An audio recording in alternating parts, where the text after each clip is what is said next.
Hello बच्चों, एक बार फिर से मैं आपका अपने YouTube चैनल विज्ञान हर घर बने पाठशाला में बहुत स्वागत करता हूं। Once again welcome to my YouTube channel Vigyan Har घर बने पाठशाला। बच्चों, पिछले वीडियो में हमने पाठ 13 ख़त्म किया था पढ़कर, उसके अभ्यास के प्रश्नोत्तर करके। आज हम पाठ 14 और 15 अभी स्किप कर रहे हैं, वो हम बाद में पढ़ेंगे, लेकिन पढ़ेंगे ज़रूर। तो पहले हम चैप्टर 16 से शुरू कर रहे हैं, और जब 16, 17, 18 हो जाएंगे उसके बाद हम चैप्टर 14 और 15 करेंगे। ठीक है बच्चों, तो चलिए चैप्टर 16 है आपका जल एक बहुमूल्य संसाधन। इसको शुरू करते हैं। तो आपको पता है बच्चों, जल है तो कल है, ये कहावत है, जल है तो कल है। यदि जल उपलब्ध है तो आपका भविष्य सुरक्षित है। तो आपको पता ही है, तो जल के बिना हमारा जीवन बिल्कुल संभव नहीं है, और जल है तो कल है बहुत बड़ी बात है, बहुत बड़ी कहावत है, जो कि बहुत ही सार्थक है। इसके बिना हमारा कोई भी कार्य नहीं होता। आपको पता है, दैनिक जीवन में हमें खाने बनाने के लिए, पीने के लिए, नहाने के लिए, बर्तन साफ करने के लिए, कपड़े धोने के लिए, गाड़ियों को धोने के लिए, ठीक है, घरों को साफ करने के लिए, अपने बहुत सारी, गाय को पानी पिलाने के लिए, गाय को नहाने के लिए, खेतों को सिंचाई करने के लिए, बहुत सी जगह में हमें जल की आवश्यकता होती है। यानी जल के बिना कोई भी कार्य लगभग संभव नहीं है। तो जल बहुत ही महत्वपूर्ण है। ठीक है बच्चों, इस चैप्टर में हमने जल के बारे में ही पढ़ना है डिटेल में। तो प्रति साल 22 मार्च को जल दिवस मनाया जाता है। 22 मार्च को हर साल विश्व जल दिवस, वर्ल्ड वाटर डे मनाया जाता है। ठीक है बच्चों, अब हमारा देखिए यहाँ पे इस चित्र में, देखिए इस चित्र में क्या दिखाई दे रहा है, जल एकत्रित करते हुए लंबी कतार है। यहाँ पे एक लंबी कतार लगी हुई है। देखिए एक टैप है, एक टैप में पहली बच्ची खड़ी हुई है घड़ा लेकर, ये पानी भर रही है। उसके पीछे एक और लेडी खड़ी रही है, ये भी पानी के इंतजार में। उसके पीछे एक और बच्ची है, एक और लेडी है, तो एक और बच्ची है। कहने का मतलब, पानी के लिए एक लंबी कतार लगी हुई है पीछे तक, जो कि पानी भरने के इंतजार कर रही है। तो जल का बहुत ही हमें ज़रूरी है। आपको पता ही है, गर्मियों में जब पानी की किल्लत हो जाती है, पानी कम पड़ जाता है, तो कई जगह लड़ाई झगड़े भी हो जाते हैं जल के लिए। जल की मांग उठाई जाती है, लोग धरने पर बैठ जाते हैं, प्रदर्शन करते हैं, आदि सी चीज़ें जल के लिए होती रहती है। ठीक है, तो बच्चों, ये जल जो है हमारे लिए अत्यंत महत्वपूर्ण है। अब हमारे लिए कितना जल उपलब्ध है, ये देखते हैं कि जल कितना उपलब्ध है। बच्चों, जब हम अंतरिक्ष में जाते हैं ना, तो हमें पृथ्वी का चित्र जो है नीला दिखाई देता है। इस तरह से जैसे चित्र में दिख रहा है, तो पृथ्वी हमें अंतरिक्ष से नीली दिखाई देती है। ऐसी ये नीला इसलिए दिखाई देता है क्योंकि पृथ्वी का लगभग 60-70% जो भाग है पानी से भरा हुआ है। यानी पृथ्वी जो है आधी से ज़्यादा जो है पानी से भरी हुई है, इसलिए पृथ्वी जो है हमें नीली दिखाई पड़ती है अंतरिक्ष से। ठीक है बच्चों, तो पृथ्वी का लगभग 71% भाग जल से ढका हुआ है। ठीक है, अब पृथ्वी पर जो जल है उपस्थित है, वह जल समुद्रों में, महासागरों में, नदियों में, तालाबों में, ध्रुवीय बर्फ में, भौम जल और वायुमंडल में जल वाष्प के रूप में पाया जाता है। ठीक है बच्चों, तो इस प्रकार जल जो है पाया जाता है। अब परंतु जितने भी मैंने आपको नाम बताया, उनमें से हमें उपयोग होने वाला जल बहुत ही कम है, क्योंकि ये जल महासागरों में लवणयुक्त जल है, यानी इसमें लवण है। तो उपयोग किए जाने वाला, लवण मतलब खारा पानी है, लेकिन उपयोग होने वाला जल हमें अलवण जल जो होता है, यानी जिसमें नमक या खारा ना हो, तो उसको हम मीठा जल बोलते हैं या ताज़ा जल बोलते हैं। तो यह बहुत ही कम है। ठीक है बच्चों, चलिए देखते हैं कितना हमारा। अब इसको हम एक क्रियाकलाप से समझते हैं। देखिए, दैनिक जीवन में हमारे किस प्रकार जो है विभिन्न चरणों में अनुसरण करते हुए पृथ्वी में उपलब्ध जल की हम पता लगा सकते हैं। मान लीजिए पृथ्वी में कितना जल उपलब्ध है, उसका हम पता कैसे लगाते हैं, देख लेते हैं। तो बच्चों, ये जो नीचे हमारा जो चित्र दिए हुए हैं, उसमें मैं आपको बताता हूँ कि किस प्रकार जो है जल का, तो इस प्रकार जो ये जो नीचे आपको चित्र दिखाए हुए हैं, इसमें समझते हैं कि हमारे पास कितना जल उपस्थित है, कितना जल पीने के लिए, कितना महासागरों में। देखिए चरण 1 में दिखाई दे रहे हैं। चरण 1 में आपको क्या दिखाई दे रहा है, मध्यम अमाप साइज़ की एक बाल्टी है। इस बाल्टी को पानी से पूरा भरा हुआ है। तो इस बाल्टी को मान लेते हैं कि यह पृथ्वी पे पूरा जल उपस्थित है, पूरी बाल्टी के बराबर। हम एक मान लेते हैं कि ये बाल्टी जो है पूरी पृथ्वी पे इतना का जल हमें उपलब्ध है। अब नीचे दूसरा एक जग है, जग में जल भरा हुआ है। ठीक है, इस जग में जो है थोड़ा पानी है।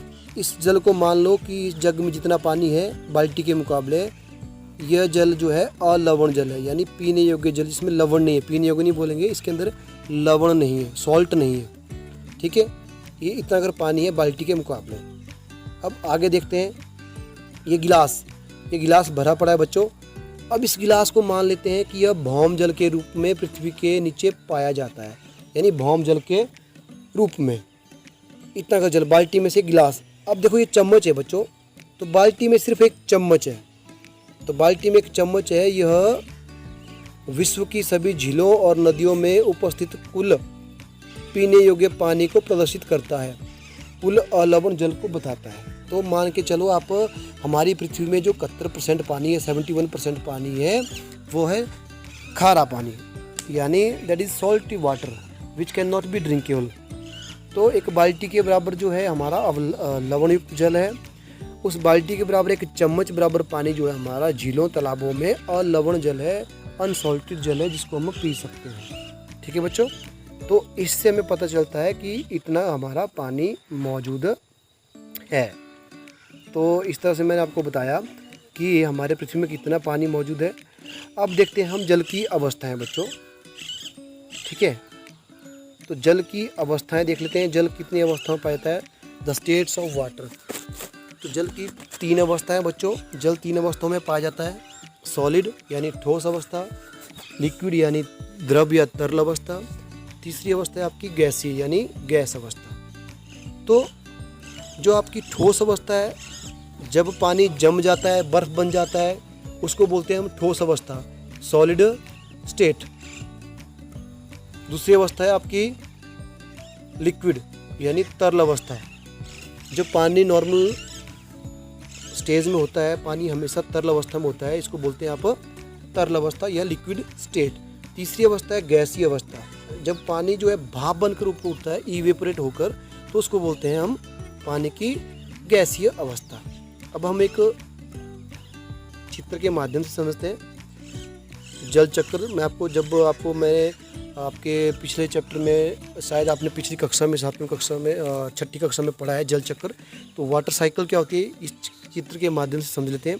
देखिए इसमें महासागर है, महासागर का पानी जो है सूर्य के प्रकाश से जो है भाप बनकर ऊपर उड़ रहा है। जब भाप बन रहा है तो भाप बनने के बाद ऊपर यह छोटे छोटे जो है, ऊपर जो हमारा अधिक ऊंचाई पर क्या होता है, तापमान कम होता है और जल कणिकाओं के रूप में यह बदल जाता है। जल कणिकाएं जब संघनित होती है, इकट्ठी होती है, तो बादल का रूप लेती है। तो बादल जब बन जाते हैं, फिर ये बादल जो हैं, जब जल कणिकाएं इनमें भारी हो जाती हैं, इनमें जो है बादल में जल ज़्यादा मात्रा में इकट्ठा हो जाता है छोटी छोटी जल की कणिकाओं में, तो प्रेसिपिटेशन यानी वर्षा होती है। तो ये वर्षा के रूप में नीचे गिरती है। तो इस प्रकार यह पानी दोबारा से महासागरों में, नदियों में आ जाता है। तो यह प्रक्रिया चली रहती है। तो इस प्रकार जो यह जल चक्र होता है। तो 3 अवस्थाओं में मैंने आपको बता दिया। पानी की ठोस अवस्था होगी आपकी, जब पानी जो है बर्फ बन जाता है तो ठोस अवस्था है।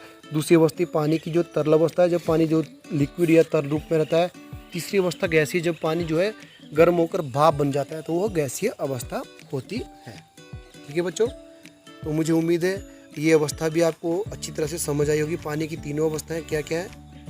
तो अब चलते हैं हम पानी के चक्र यानी जल चक्र। मैंने आपको बता दिया। तो जल चक्र बच्चों मुख्यतः 7 स्टेप हैं इसके। आपके लिए बड़े क्लासों में जाएंगे तो सिर्फ 4 स्टेप रहेंगे।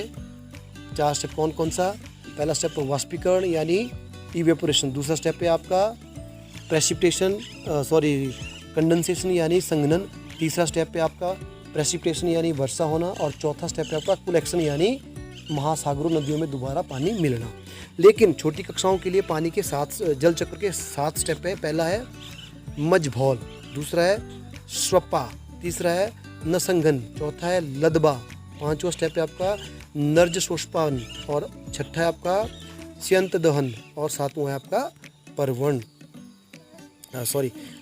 नवर्स। तो ये 7 स्टेप हैं आपके। ठीक है बच्चों, जो कि चित्र में दिखाए हुए हैं यहाँ पे। तो अब मैंने आपको बताया, देखिए अधिकांश शहरों और नगरों की जो जल की आपूर्ति होती है, तो ये था आपका जल की अवस्थाएं और जल चक्र। अब देखो आप चित्र में, आप बच्चों ये चित्र है आपका 16.6। जल को लेकर आती महिलाएं, देखो इस चित्र में आपको दिख रही जल को लेकर आती महिलाएं। तो क्या होता है, पहले समय में पानी की जो है आज की जितनी फैसिलिटी हमारी घरों में नल लगे हुए हैं, पहले नहीं होता था। पहले दूर दूर बावड़ियाँ बनी होती थी और कुएँ होते थे, वहाँ से लोग पानी लाते थे और घरों में भरकर पानी लाते थे। ठीक है बच्चों। लेकिन जल को आसपास किसी झील या नदी में तालाबों कुओं से लाया जाता था। तो इस प्रकार हमें कई किलोमीटर दूरी तय करनी पड़ती थी जल को लाने के लिए। ठीक है बच्चों। तो उसमें हमारा बहुत सारा समय जाता था और हमें बहुत सारा काम करना पड़ता था, क्योंकि अब आपको पता है जल का लाने के लिए बहुत समय लग जाता था। हमारी जनसंख्या बहुत बड़ा भाग जल कुओं, नलकूपों और हैंडपंपों से प्राप्त होता था। इन स्रोतों को जल कहाँ से मिलता था ये हमने देखना है। तो ये जल स्रोत जो है उसमें जो है कुएं, नलकूपों और हैंडपंपों में पानी कहाँ से आता है, ये आता है बारिश से। जब बारिश होती है तो पानी नीचे जाता है, उससे क्या होता है ज़मीन पे पानी जाता है। बारिश गिरती है तो पानी ज़मीन पे जाता है, तो ज़मीन पे पानी धीरे धीरे नलकूपों में, बावड़ियों में, यानी ज़मीन में नलकूपों भौम जल, भूमिगत जल के रूप में इकट्ठा हो जाता है। फिर उस भूमिगत जल को हम नलकूपों और बावड़ियों और कुओं द्वारा निकालते हैं। ठीक है बच्चों। तो जल एक महत्वपूर्ण स्रोत है, भौम जल, यानी जो भूमिगत जल है वह एक महत्वपूर्ण स्रोत है हमारे जल का।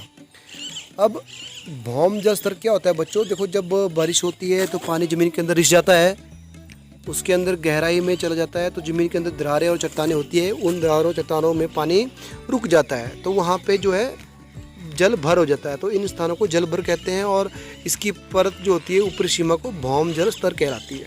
ठीक है बच्चों, ज़मीन के अंदर। अब भौम जल स्तर की विभिन्न स्थानों पर भिन्न भिन्न होते हैं। कई स्थानों पर यह परिवर्तित होते रहते हैं। भौम जल स्तर 1 मीटर से भी कम गहराई पे पाया जाता है और कई बार अनेक मीटर तक अंदर भी पाया जाता है, यानी कई बार गहरा भी होता है, कई बार नज़दीक भी होता है। तो भौम जल स्तर के नीचे पाया जाने वाला जल भौम जल कहता है, यानी जो भौम जल स्तर होता है उसके नीचे जल पाया जाता है उसको हम बोलते हैं भौम जल। क्या बोलते हैं? भौम जल।